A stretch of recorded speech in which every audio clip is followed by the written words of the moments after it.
story about my relationship with my father's wife. Whose child is this? Sometimes, life twists in ways that feel almost surreal, as if we're characters in some dramatic tale that couldn't possibly be real. And yet, here I am, living a story that I can barely comprehend myself. My name is Luke, and the tangled web I find myself in involves my ex-stepmother, Angela. Though calling her my ex-stepmother feels odd, it's technically accurate, especially after everything that's happened. Let me take you back to the beginning. When I was 13, my father married Angela.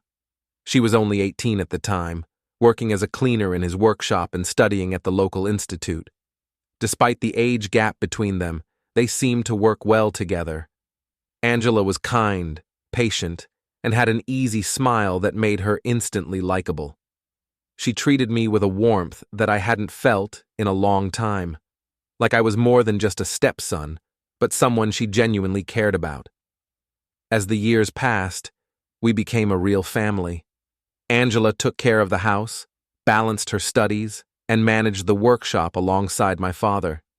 She was almost like an older sister to me, someone I could talk to, joke with, and even confide in. But as I hit my teenage years, my feelings for her began to shift.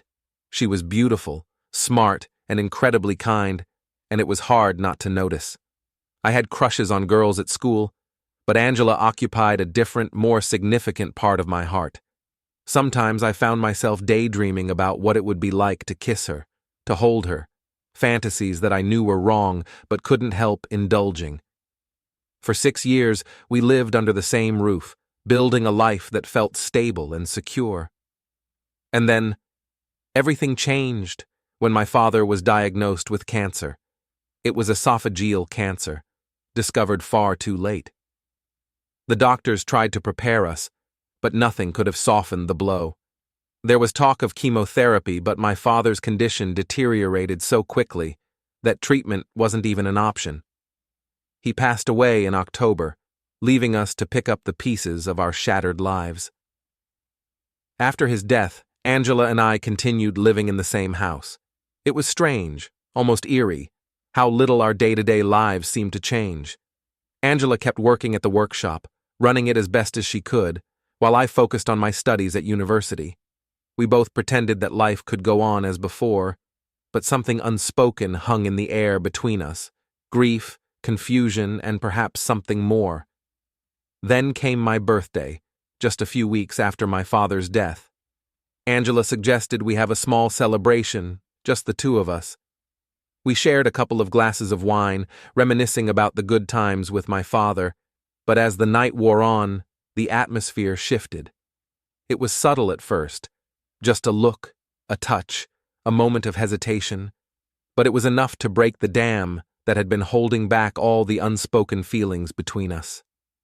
Before I knew it, we were in bed together. I've replayed that night in my mind countless times, trying to understand how we crossed that line, but it's all a blur.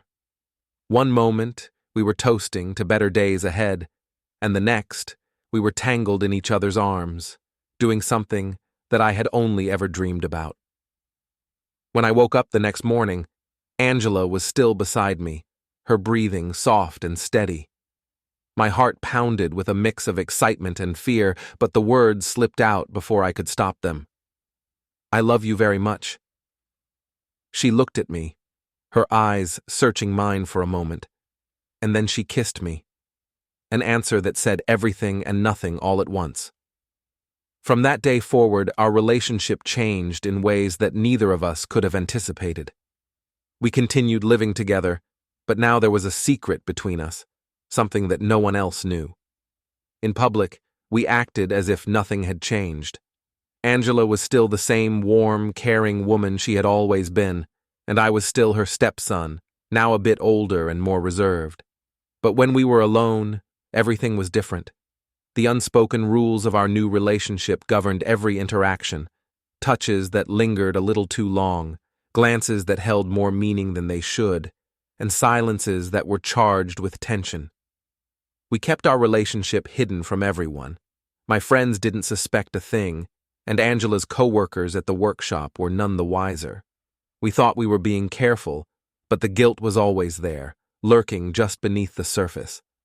I couldn't shake the feeling that I was betraying my father's memory, that what we were doing was wrong, and yet I couldn't stop. I didn't want to. As the weeks turned into months, the weight of our secret began to take its toll. Angela and I were living a double life, one that grew increasingly difficult to maintain. On the outside, everything seemed normal, but on the inside, the strain was starting to show.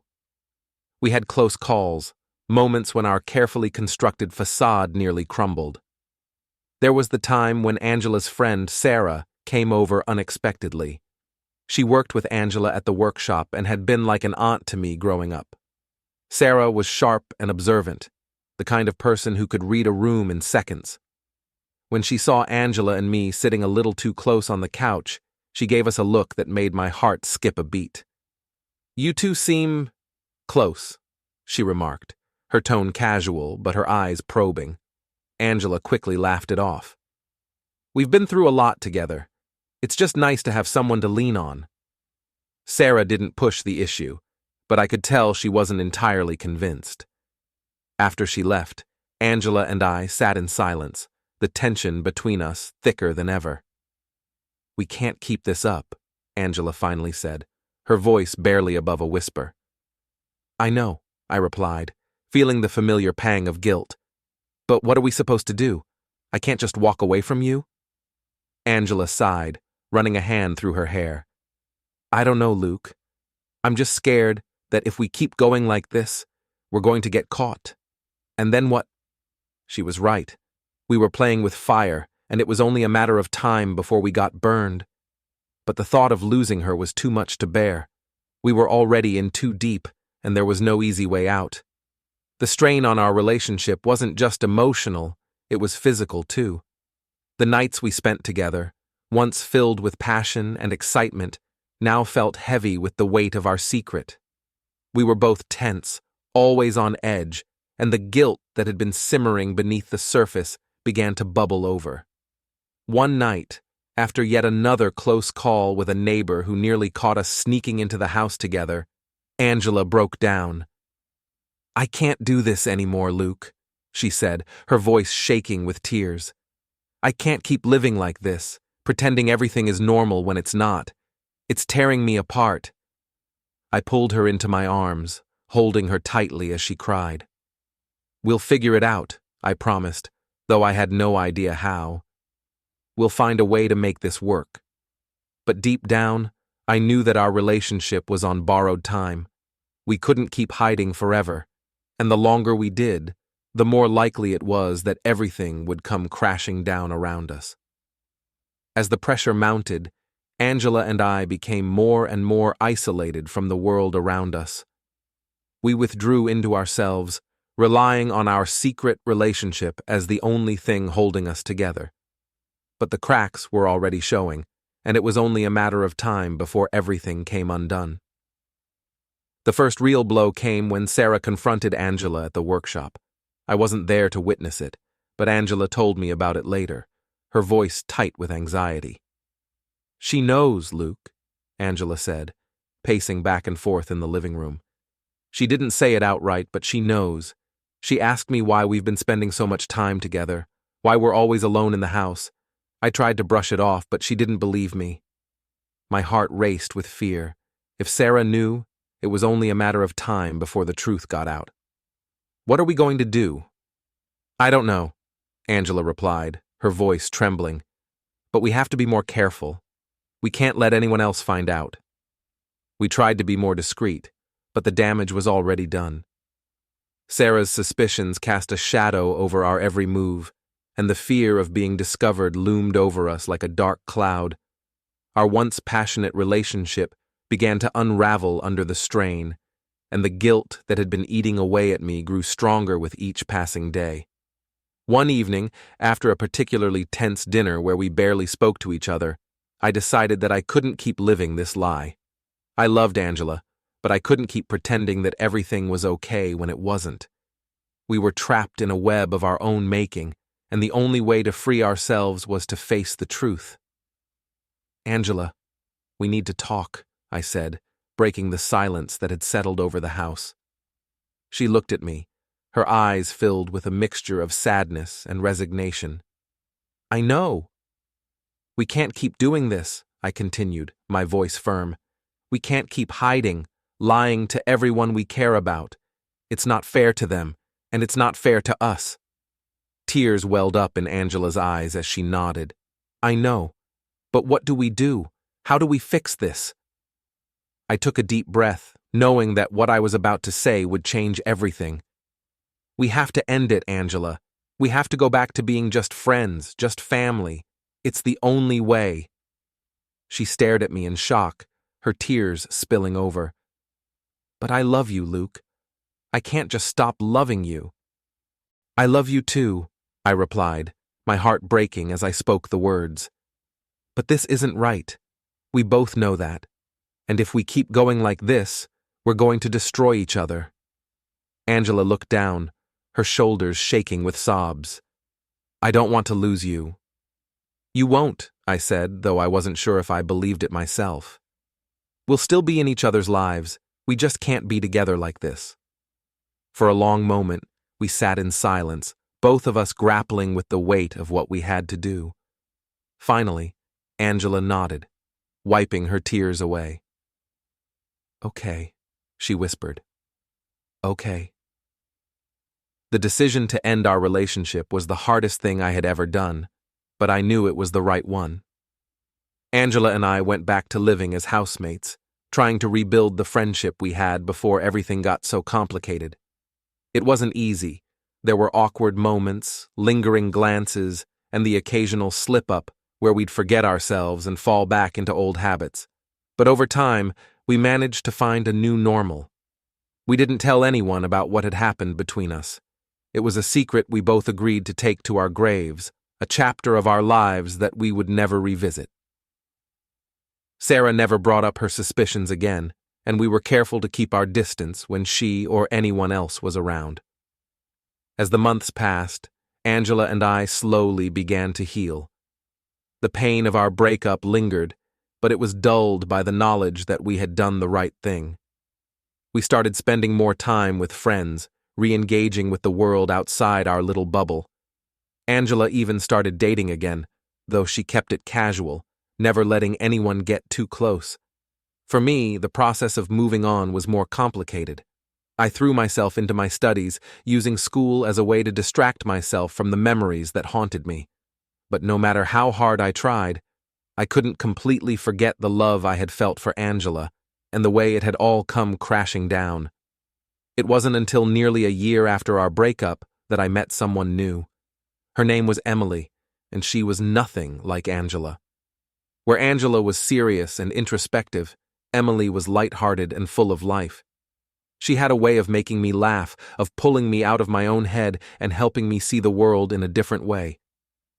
At first, I was hesitant to let myself get close to Emily. The wounds from my relationship with Angela were still fresh, and I was terrified of getting hurt again. But Emily was patient, never pushing me to move faster than I was ready for. Slowly, she broke down the walls I had built around myself, and before I knew it, I was falling in love again.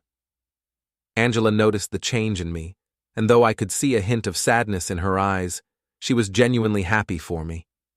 We had come a long way since our breakup, and our friendship was stronger for it. There were no more secrets between us, no more unspoken feelings.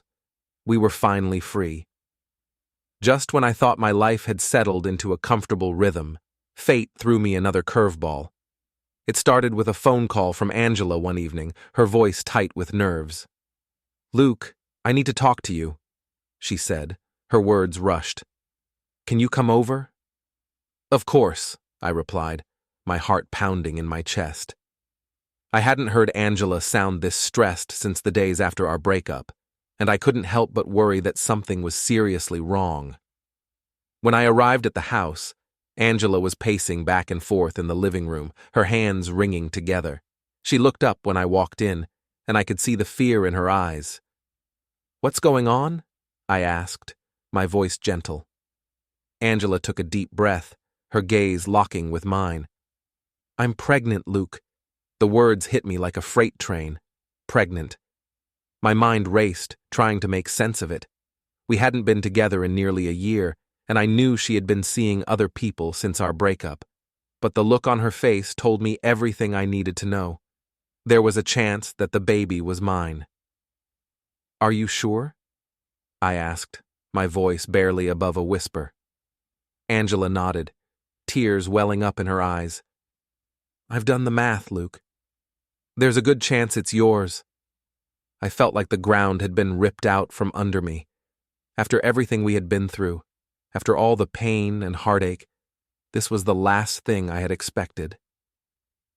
"What do we do?" I asked, my mind spinning. Angela shook her head, her tears spilling over. I don't know what to do." We sat in silence for what felt like an eternity, both of us grappling with the enormity of the situation. Finally, I reached out and took Angela's hand in mine. "We'll figure this out," I said, my voice steady. "We'll figure it out together."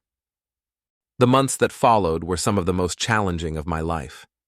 Angela and I had to navigate a new kind of relationship, one that was built on co-parenting rather than romance. It was a delicate balance, but we managed to find a way to make it work. We decided to get a paternity test once the baby was born, but in the meantime, we focused on preparing for the arrival of our child. Angela and I attended doctor's appointments together, set up a nursery in the house, and tried to come to terms with the fact that we were going to be parents. Emily was incredibly supportive throughout the entire process. When I told her about the pregnancy, she was shocked, but didn't hesitate to stand by my side. She understood that my relationship with Angela was complicated, but she also knew that I was committed to doing the right thing for our child. When the day finally came, Angela gave birth to a healthy baby boy. The paternity test confirmed what we had both suspected: he was mine. Holding my son in my arms for the first time, I felt a wave of emotions crash over me. Love, fear, responsibility. It was overwhelming, but in the best way possible.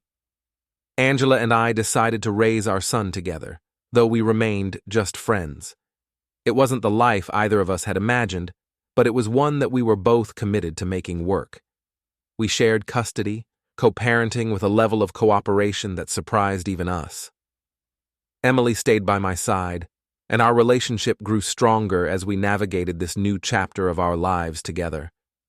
She became a loving stepmother to my son, and the three of us built a family that, while unconventional, was full of love and support. As I look back on everything that's happened, I realize that life doesn't always follow the path you expect. Sometimes, it takes unexpected twists and turns, leading you to places you never imagined you'd go. But in the end, it's those twists and turns that shape who we are, that lead us to the people we're meant to be with. I never could have predicted the journey that Angela and I would take, but I'm grateful for it, because it brought me to where I am today: a father, a partner, and a friend. And as I watch my son grow, surrounded by the love of the people who care about him most, I know that we've finally found our way.